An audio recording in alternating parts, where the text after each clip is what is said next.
The ship fell through orange clouds that burned like fire. Inside, 3,000 humans held their breath and prayed to gods they were not sure existed anymore.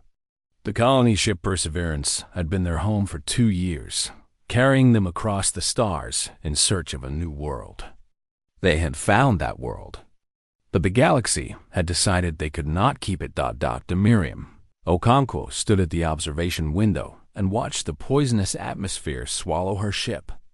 She was 53 years old. With gray hair she kept short and practical, and hands that had spent 30 years coaxing life from difficult soil. She had been the head of agricultural science on the colony mission. Now she was just another exile. Falling toward a planet that wanted her dead.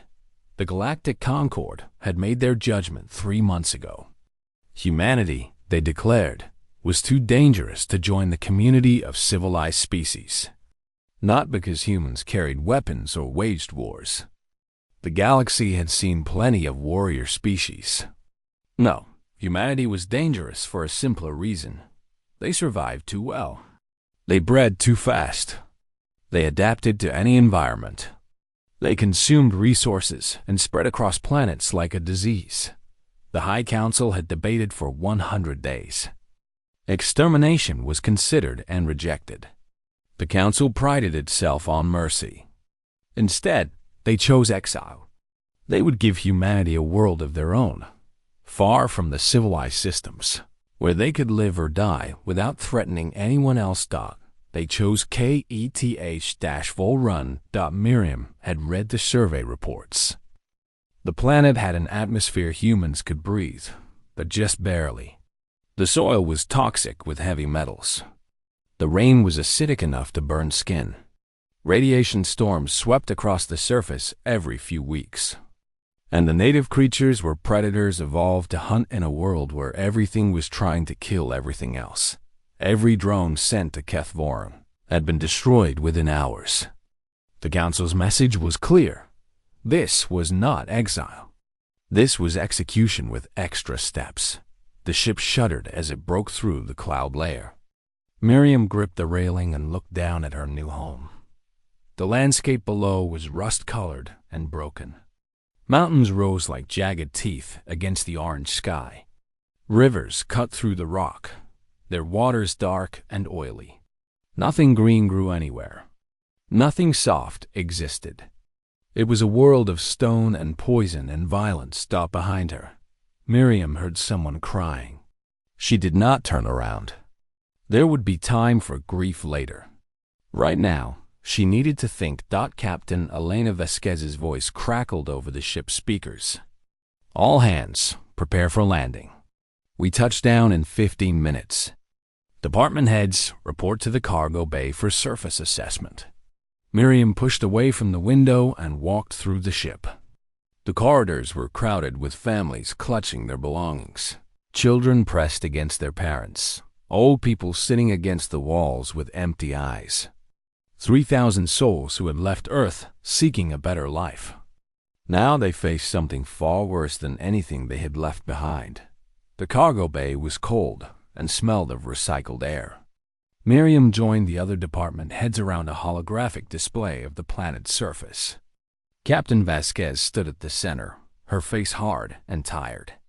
The Council gave us standard colonization supplies, Vasquez said. Seeds, equipment, building materials. Enough to establish a settlement if we were landing on a Class M world. She paused. We are not landing on a Class M world. Dr. Hassan, the medical officer, spoke first. How long can we survive on ship supplies? 6 months. Maybe 8 if we ration carefully. And after that? No one answered. They all knew what came after that. Miriam studied the holographic terrain. The ship was heading toward a valley between 2 mountain ranges. There was a river nearby, and what looked like flat ground suitable for building. It was the best landing site available. It was also completely hostile to human life. The soil, Miriam said quietly. I need to test the soil. Vasquez looked at her. Dr. Okonkwo, The survey data already tells us the soil is poisonous. Survey data from drones that lasted 2 hours on the surface. I need real samples. I need to understand what we are working with. Working with? Dr. Hassan shook his head. Miriam, nothing will grow here. The council made sure of that. The council made assumptions, Miriam replied. They assumed we would look at this world and see only death. They assumed we would give up and wait to die. She straightened her shoulders and looked around at her fellow scientists. I am not interested in giving up. I am interested in finding a way to live. The ship landed hard. The impact knocked people off their feet and sent supplies tumbling across the cargo bay. When the shaking stopped, there was a moment of terrible silence. Then the main cargo door began to open. Orange light spilled into the bay. The air that rushed in was hot and tasted like metal. Miriam could feel it burning the inside of her nose. She pulled on her filter mask and stepped forward. The surface of Kethvorin crunched under her boots. The ground was covered in a layer of crystallized minerals that broke like glass with each step. The mountains loomed in the distance, their peaks hidden by the toxic clouds. The river she had seen from orbit was visible now, its waters thick and slow-moving. Miriam walked away from the ship. Behind her, she could hear the other colonists emerging, their voices small and frightened. She ignored them. She was looking for something 20 meters from the ship. She found a patch of ground that was slightly different from the rest. The color was darker. The texture was softer. She knelt down and pulled off her glove. Miriam, don't! Someone shouted. She pressed her bare palm against the alien soil. It was warm. It tingled against her skin, the toxins beginning to irritate her flesh. She held the contact for 3 seconds, then pulled her hand away and examined her palm. Red marks were already forming where the soil had touched her, but she had felt something else. 2. Moisture. Organic compounds. The faintest hint of biological activity beneath the poison dot. This world was not dead. It was alive in its own brutal way. And where there was life, there was possibility. Miriam looked up at the orange sky. Somewhere beyond those clouds, the Galactic Council was watching. They expected humanity to wither and die on this poisonous rock. They expected surrender. They did not know humans very well. Miriam stood up and walked back to the ship. There was work to do. Sieves to sort. Equipment to modify. A hostile world to study and understand. The colony had 6 months of supplies. That gave her 6 months to figure out how to grow food in soil that should kill every plant it touched. Impossible, the council would have said. Miriam smiled grimly. Humans had built their entire history on doing impossible things. She would not let her people die on this world. She would teach this world to keep them alive. The first 3 months were the hardest. 17 colonists died from exposure to the toxic environment. 8 more died from accidents during construction. 2 simply walked into the wilderness and never came back. The colony buried their dead in the poisoned ground and tried not to think about how many graves would follow. Miriam barely noticed. She had sealed herself inside a makeshift laboratory carved into the bedrock beneath the settlement. The rock provided protection from the radiation storms that swept across the surface every few weeks. It also gave her a quiet place to fail, over and over again, without the other colonists watching. Her hands were covered in burns. The native soil ate through her gloves within hours, no matter what material she used. She had learned to work quickly, transferring samples to sealed containers before the toxins could do serious damage. Her fingers were scarred and cracked. Some mornings, she could barely close them into fists, but she kept working. The problem was simple to understand and almost impossible to solve. Earth plants could not survive in Kethvorin soil. The heavy metals killed them within days. The pH levels were too extreme. The native microbes attacked foreign organic matter like an immune system fighting an infection. Every seed Miriam planted died, so she stopped trying to force earth plants to survive. Instead, she began studying what already lived here. The native life forms were small and strange. Bacteria that fed on metal compounds. Tiny fungal networks that spread through the rock like veins. Microscopic creatures that had evolved to thrive in conditions that would kill anything from Earth. They were alien in every way. But they were alive. Miriam spent weeks collecting samples. She cataloged over 200 species of microorganisms, each one adapted to the brutal environment in its own way. Some could neutralize the acids in the soil. Others could break down heavy metals into less toxic compounds. A few seemed to actually thrive on radiation, using it as an energy source the way Earth. Plants use sunlight. She began to experiment. The first 100 attempts failed completely. She tried to combine Earth plant genes with native organisms, hoping to create something that could survive in both worlds. The results were always the same: death. The genetic material was too different. The organisms rejected each other like mismatched organ transplants. The second 100 attempts failed worse.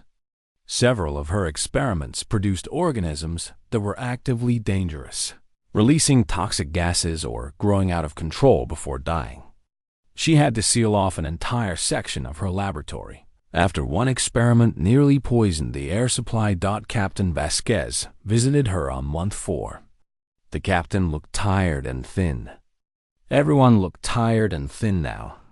The food rations were getting smaller. How long?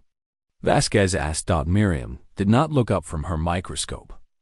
I don't know. The people are scared, Miriam. They need hope. Hope won't fill their stomachs. Results will. Vasquez was quiet for a moment. The other scientists think you're wasting your time. They want to focus on finding a way to call for help. Maybe another species will take pity on us. Miriam finally looked up. Her eyes were red from lack of sleep. The council chose this planet specifically because no help would come.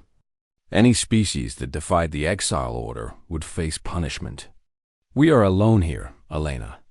The only help coming is the help we create ourselves. After Vasquez left, Miriam sat in the dark for a long time. She thought about her grandmother, who had grown vegetables in a tiny plot of land behind her house in Lagos. The soil there had been poor and overworked.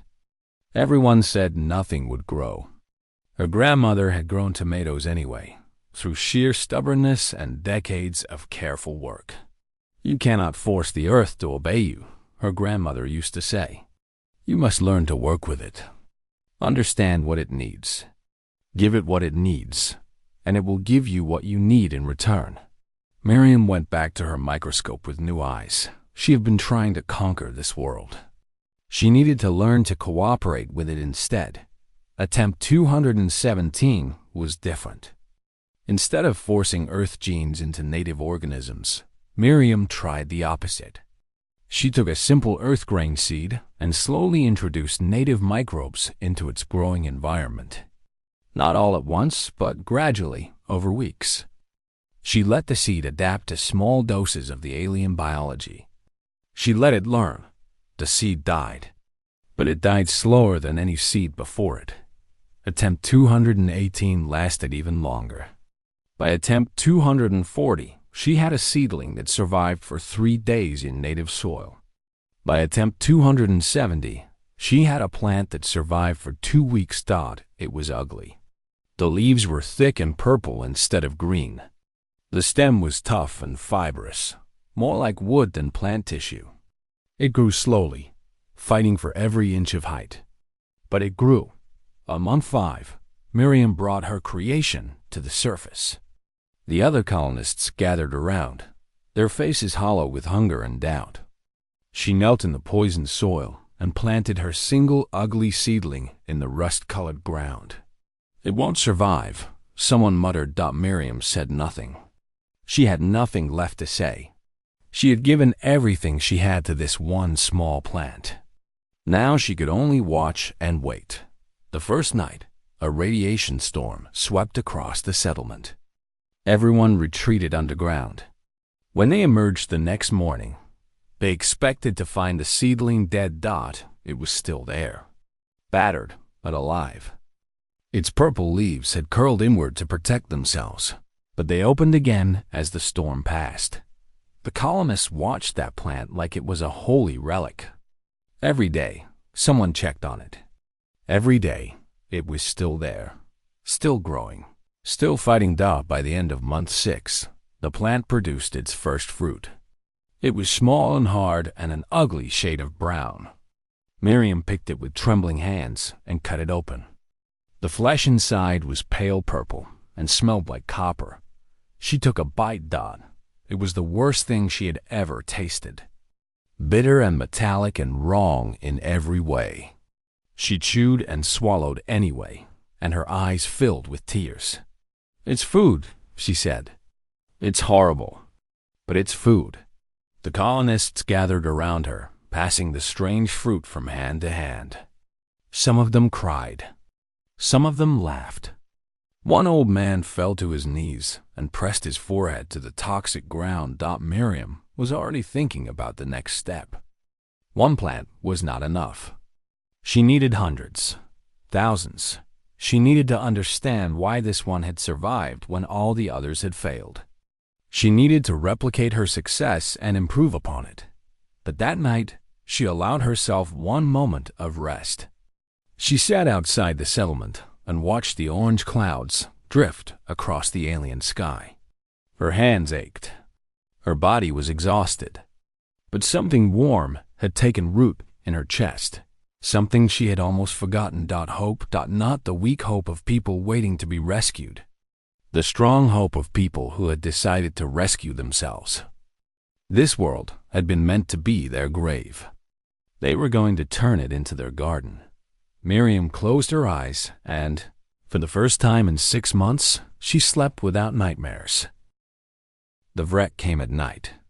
They moved through the darkness like shadows made of teeth and claws, and they killed without warning or mercy. By the end of the first year, 11 colonists had died to the creatures. The attacks followed no pattern anyone could understand. Sometimes weeks would pass with no sign of the predators. Then one morning, someone would be found torn apart at the edge of the settlement. Their body dissolved by the acid that dripped from wreck fangs. Miriam had seen a wreck only once, during a distant encounter near the river. It was the size of a large dog, but wrong in every way. 6 legs ending in curved claws. A long body covered in scales that shifted color with the light. A head that was mostly mouth, filled with teeth that could shred metal. Eyes that watched with a cold, patient intelligence. The colonists wanted the wreck destroyed. Hunting parties went out with weapons salvaged from the ship, determined to make the wilderness safe. They killed a few of the creatures, but more always came.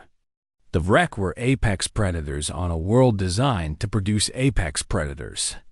Humanity was just another food source.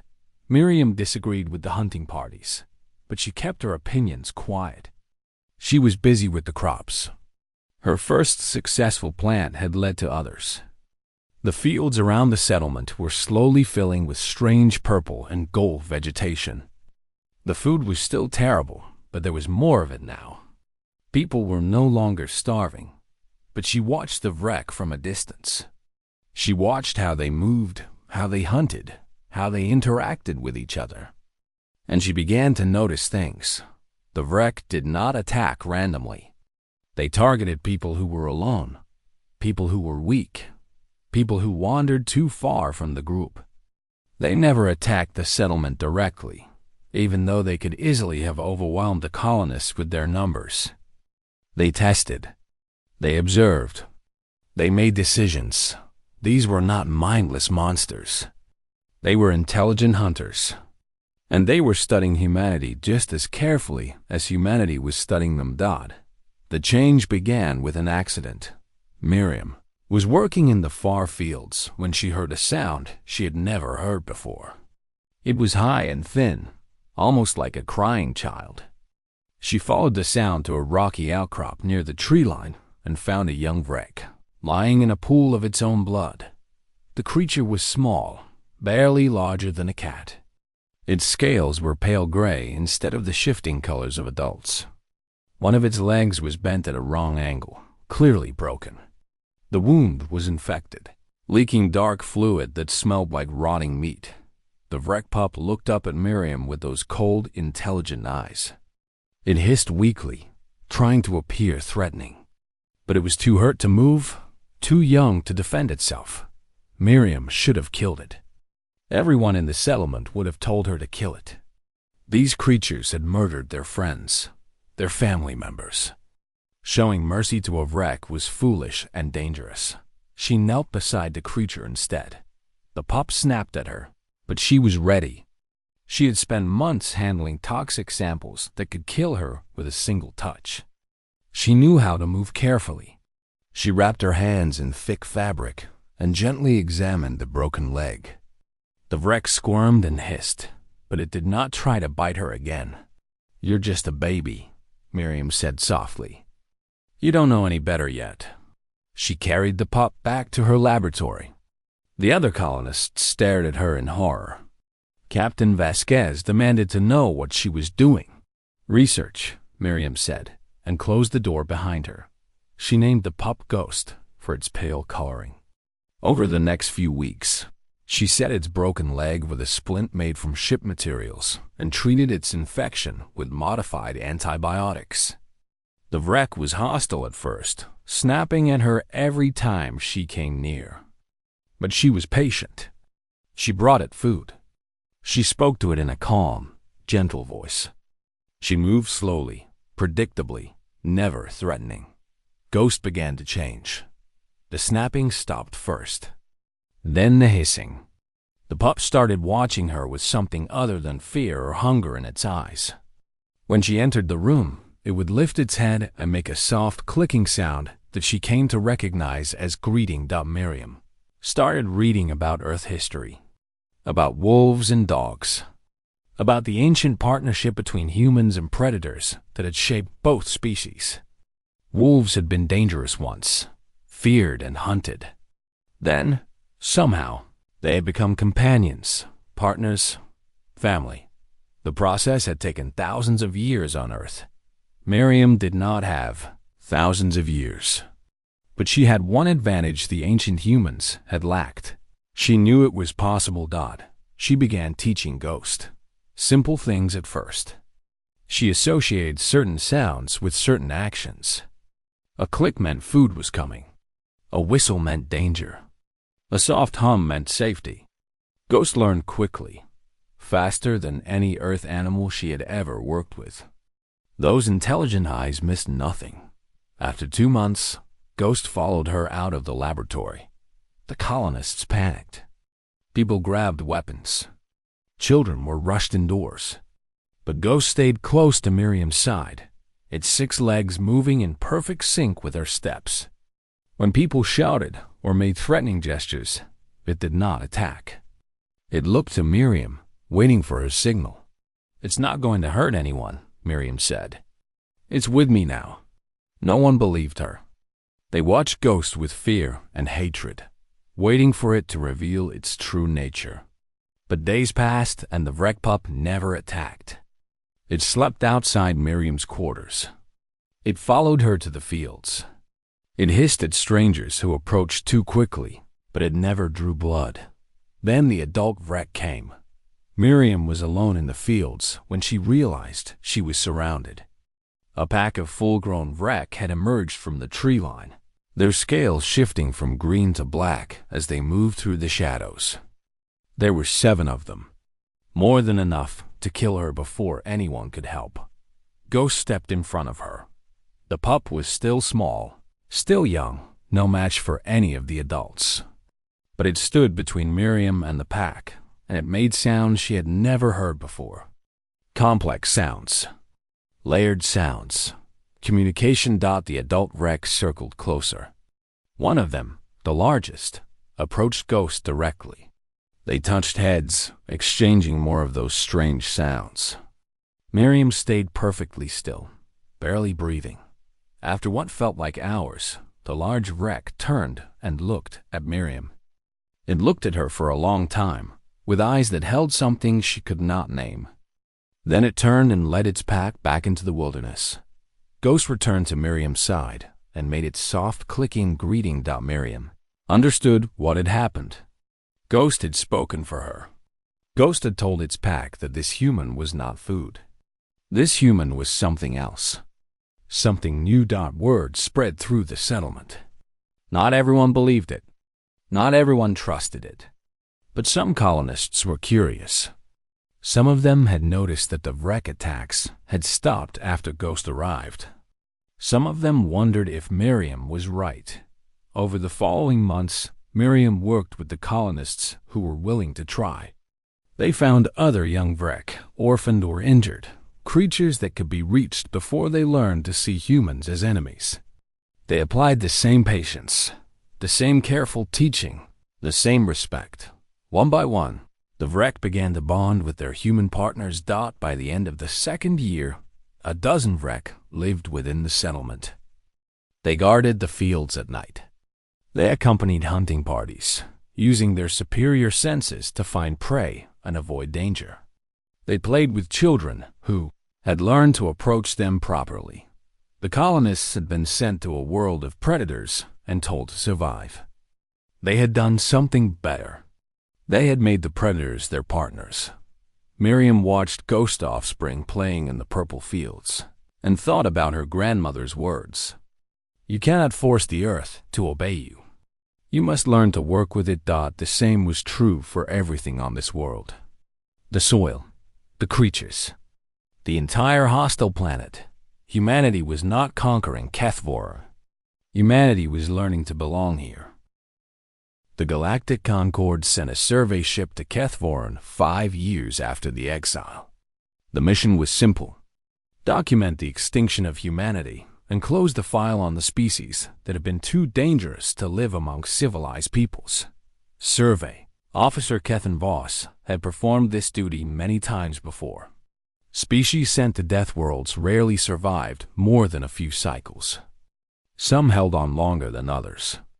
But the end was always the same: starvation, disease, violence, the cold mathematics of a hostile environment grinding down the last survivors, until nothing remained but bones and silence. Kethan Voss expected to find the same on HFY. Perhaps some ruins.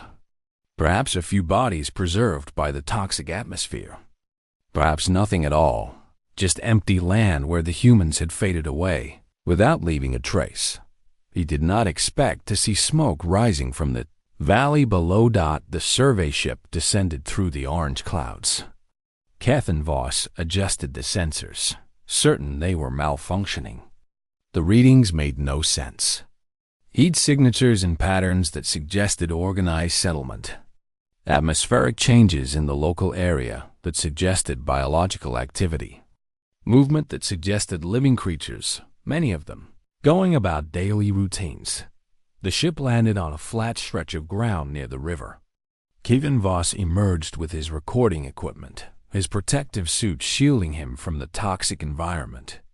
He began walking toward the smoke, documenting everything he saw. The first thing he noticed was the fields. Rows of plants stretched across the valley, their colors unlike anything in the survey database. Purple and gold and deep red, growing in neat lines that spoke of careful cultivation. The soil between the plants was dark and rich, completely different from the rust-colored poison that covered the rest of the planet. Kethan Voss knelt and scanned the soil. The results were impossible. The heavy metals were still present, but something was breaking them down, converting them into nutrients. The pH levels were normalizing. The native microbes were still active, but they had been joined by something else. Something that worked alongside them, instead of against them. Someone had taught this soil to support life. He continued toward the settlement. The buildings were made of local stone, cut and shaped into structures that seemed to grow from the landscape rather than sit upon it.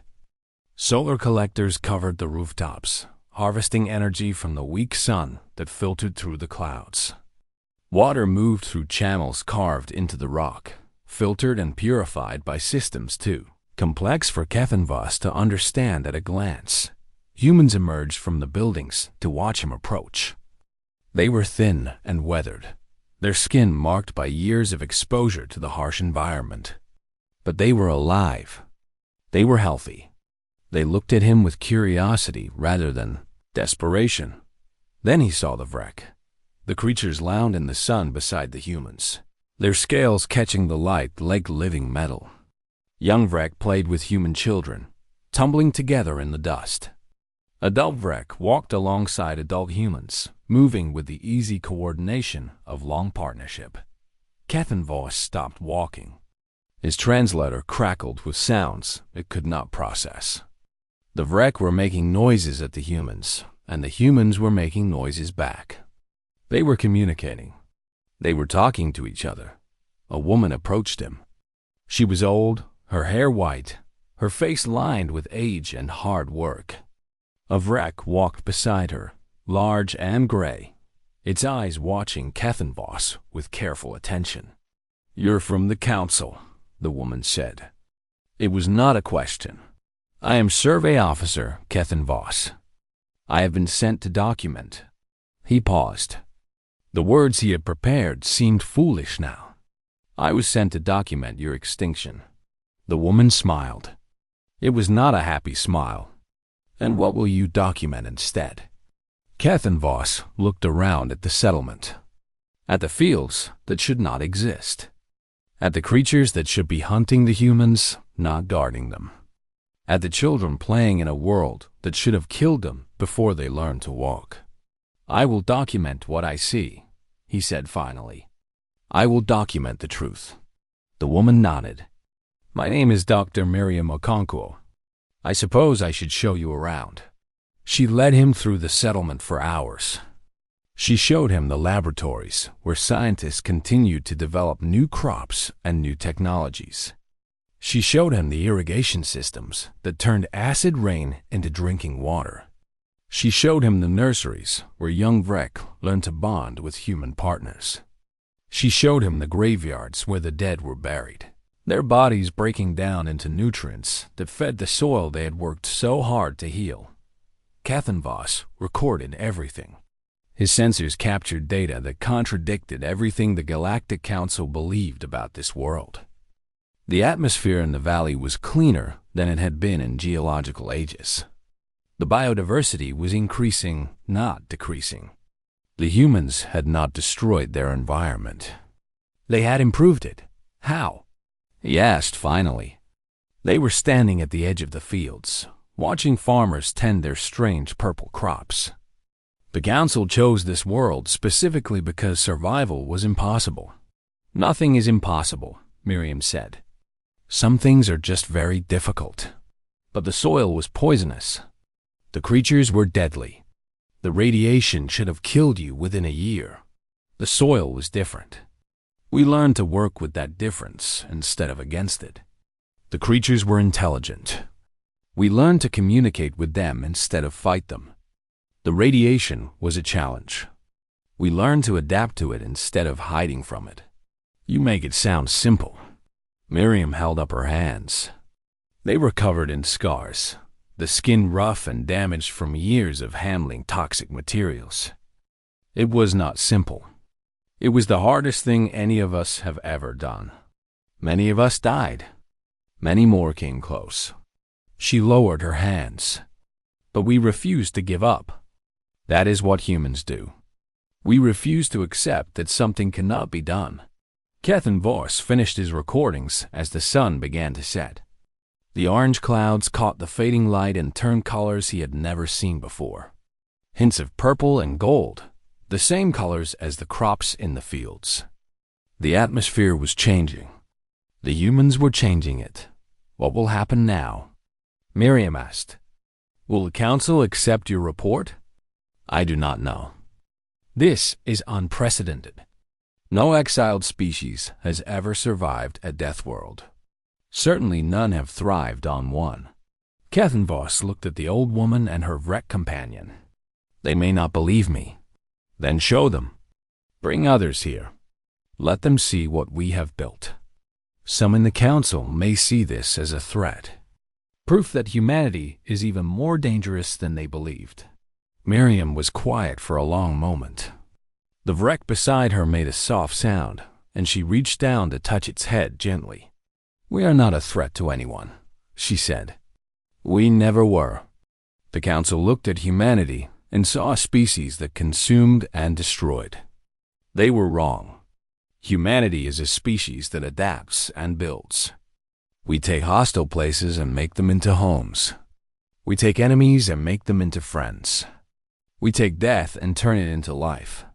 And if the council decides to finish what they started, if they come to destroy what you have built, Miriam looked out at her settlement, at the fields and buildings and people and creatures who had learned to live together on a world meant to kill them all. Then they will have to destroy a lot more than they expected. We are not just 3,000 refugees anymore. We are part of this world now, and this world is part of us. Kethenvoss returned to his ship with enough data to fill 100 reports. As he lifted off and watched the settlement shrink below him, he found himself hoping that the council would listen. He had been sent to document an extinction. Instead, he had witnessed a resurrection. Humanity was alive. More than alive. Humanity was growing, and the galaxy would have to decide what to do about it. The Galactic Council Chamber was ancient, built from materials that predated humanity's first steps under Earth's yellow sun. Thousands of representatives from hundreds of species filled the curved seats, their bodies strange and varied, their eyes fixed on the center of the room where a single human woman stood. Miriam Okonkwo was 73 years old now. Her body was bent with age and labor. Her hands were more scar tissue than skin. Beside her sat a Vrek called Whisper, great-granddaughter of the pup she had rescued so many years ago. The creature's scales shimmered in the chamber's artificial light, shifting colors as it watched the assembled aliens with calm, intelligent eyes. The High Arbiter rose from his seat at the top of the chamber. He was tall and thin, his body covered in feathers that rippled with each movement. His species had ruled the council for 10,000 years. They had never been challenged. They had never been wrong. "You were sent to Kethvorn to die," the Arbiter said. His voice filled the chamber, translated into 100 languages simultaneously. That was the judgment of this council. Miriam did not look away from his eyes. "We were sent to Kethvorn to live. You simply did not believe we could." A murmur ran through the chamber. Such direct speech was not common here. The council was accustomed to respect and obedience, not defiance. The Arbiter's feathers flattened against his body in irritation. "The survey reports are clear. You have not merely survived. You have transformed the death world into something habitable. You have tamed creatures that should have destroyed you. You have done the impossible. We have done what humans do." "And what is that?" Miriam was quiet for a moment. She had practiced this speech 100 times on the journey here. She had argued with herself about what to say, how to say it, how to make these ancient and powerful beings understand what humanity truly was in the end. She decided to simply tell the truth. "When your council looked at humanity, you saw a threat," she said. "You saw a species that spread too fast, adapted too well, consumed too much. You were afraid of what we might become if we were allowed to join the galactic community." "We were being prudent," the Arbiter said. "Your species has a history of violence and destruction. So does every species. You think we do not know your histories? We studied them during our exile. Wars of extinction. Planets burned to ash. Species erased from existence by those who feared them." Miriam shook her head slowly. "Humanity is violent, yes. We carry destruction inside us like a second heart. But that is not all we carry. She gestured, and the chamber's display system activated.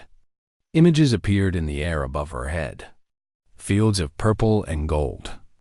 Wreck playing with human children. Rivers running clear through valleys that had once been poison. People working together, building together, living together on a world that had been designed to kill them.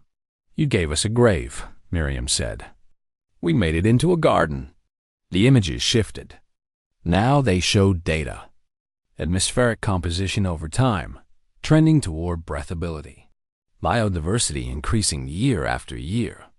Soil toxicity dropping as human-designed microbes spread across the planet. The wounds of Kethvorons slowly healing. You gave us enemies, Miriam continued. We made them into family. Images of wreck bonded with human partners. Hunting parties working together. Young creatures and young humans growing up side by side, learning each other's languages, understanding each other's needs. You gave us death, Miriam said. We turned it into life. The final image showed the settlement from above. No longer a desperate cluster of refugees, but a thriving community spread across the valley. Thousands of humans and hundreds of wreck, living in structures that seemed to grow from the landscape itself. A world that had been meant to end them, now protected and nurtured by them. The chamber was silent. The Arbiter's feathers twitched. You speak well, but words do not change what you are. Your species still spreads, still adapts, still consumes. If we allow you to join the galactic community, how long before you overwhelm it? Miriam stepped forward. Whisper rose beside her, and several council guards moved nervously, their weapons half raised. But the wreck only stood calmly, watching the Arbiter with those ancient eyes. You misunderstand us, Miriam said. You see our adaptation as a threat. It is not. It is a gift. Every world you consider uninhabitable, we can make into a home. Every species you consider untamable, we can make into partners. Every problem you consider unsolvable, we can find a way to solve. And what do you want in return? What we have always wanted. A place to belong. A chance to grow. The opportunity to prove that we are not the monsters you fear. The Arbiter looked around the chamber at his fellow council members. Miriam could not read their alien faces, could not guess what they were thinking. She had done everything she could. She had shown them the truth. Now she could only wait for their judgment. The deliberation lasted 3 days. Miriam stayed in her assigned quarters, with Whisper curled at her feet, and tried not to think about what would happen if the council decided humanity was still too dangerous. They could order the complete destruction of the Kethvoron colony. They could send warships to finish what the Death World had failed to do. They could erase humanity from existence and feel righteous about it. On the morning of the 4th day, she was summoned back to the chamber. The Arbiter stood alone at the center of the room. His feathers were arranged in a pattern Miriam did not recognize. His voice was quieter when he spoke. The council has reached a decision. Miriam stood straight. Whisper pressed against her leg. We have reviewed the survey data. We have debated the implications. We have considered every possible outcome. The Arbiter paused. We have decided that humanity will be granted provisional membership in the Galactic Concord. Miriam's legs almost gave out. She steadied herself against Whisper's solid body. There will be restrictions, the Arbiter continued. Oversight, monitoring. We will watch your expansion carefully. We will intervene if necessary. His feathers rippled once. But we will give you the chance to prove yourselves. The chance you asked for. Why? Miriam asked. Her voice was barely a whisper. Why now, after everything? The Arbiter was quiet for a long moment. Then he did something Miriam had not expected. He descended from his platform and approached her, stopping just a few meters away. Up close, she could see the age in his feathers, the weariness in his eyes. Because you did the impossible, he said. And a galaxy that contains impossible things is more interesting than one that does not. Miriam returned to Kethvorn on a council transport ship. As the vessel descended through the orange clouds, she looked out the window and saw something she had not seen in all her years on this world. Blue patches of blue sky, showing through gaps in the toxic clouds. The atmospheric processing was working. The microbes she had engineered, the systems the colonists had built, all of it was slowly healing the wounded sky. The settlement was larger now than when she had left. More buildings, more fields, more life. The Vrek greeted the ship as it landed, dozens of them waiting alongside their human partners. Children ran through fields of purple and gold, their laughter carrying across the valley. Miriam walked to the edge of the settlement, to the spot where she had first touched this planet's soil so many years ago. Whisper walked beside her, and others followed behind. Waiting in respectful silence, she knelt and pressed her palm to the ground. The soil was warm. It was soft. It was alive in ways it had never been before humanity arrived. The world that had been meant to kill them had become the world that sustained them. The grave had become a garden. The exile had become a home. Miriam looked up at the patches of blue breaking through the clouds.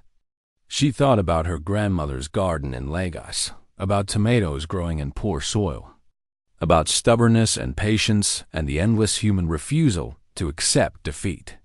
"Welcome home," she whispered to the world that had tried so hard to kill her. And somewhere deep in the healing soil, in the creatures that had learned to love humanity, in the very air that was slowly becoming breathable, the world whispered back, not in words. Worlds do not use words, but in the growth of every plant, the bond between every human and Vrek, the life that now flourished where only death had been possible. "Welcome home," the world said. "You belong here now."